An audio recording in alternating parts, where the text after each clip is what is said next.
আজকের দিনে video editing না জানলে তুমি সোশ্যাল মিডিয়ায় অদৃশ্য। হ্যাঁ, ঠিক যেমনটা বছর কয়েক আগেও আমি ছিলাম। আমার আগে মনে হতো ভালো ছবি শুধু তুললেই হবে,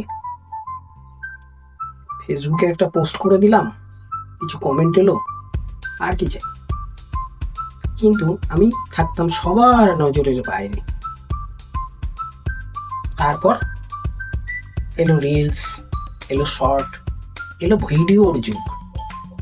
যারা ভিডিও ক্রিয়েটার তারা ধীরে ধীরে ব্র্যান্ড হয়ে উঠছে, আইকন হয়ে উঠছে।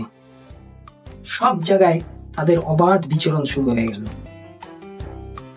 বড় বড় সফটওয়্যার জানতে লাগে।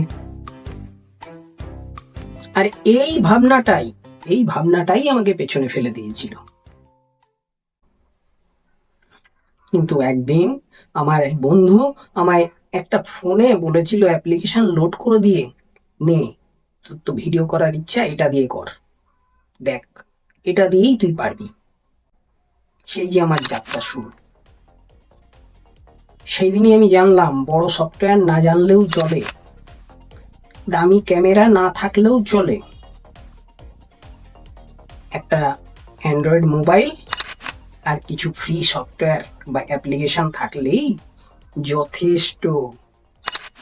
শুধু এডিটিং নয়, কন্টেন্ট তৈরি, মানুষ যাতে থেমে দাঁড়িয়ে যায় তোমার কন্টেন্ট দেখার জন্য, এই স্কিলটা শিখতে পারলেই তোমার যাত্রা শুরু, লক্ষ্মীর আগমন শুরু।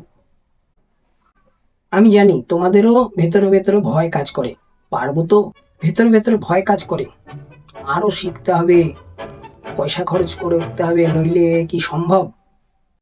কিন্তু আমার প্রশ্ন অন্য জায়গায়, কতদিন আর তুমি বসে বসে থাকবে, অন্যের কন্টেন্ট স্ক্রোল করে করে দেখতেই থাকবে?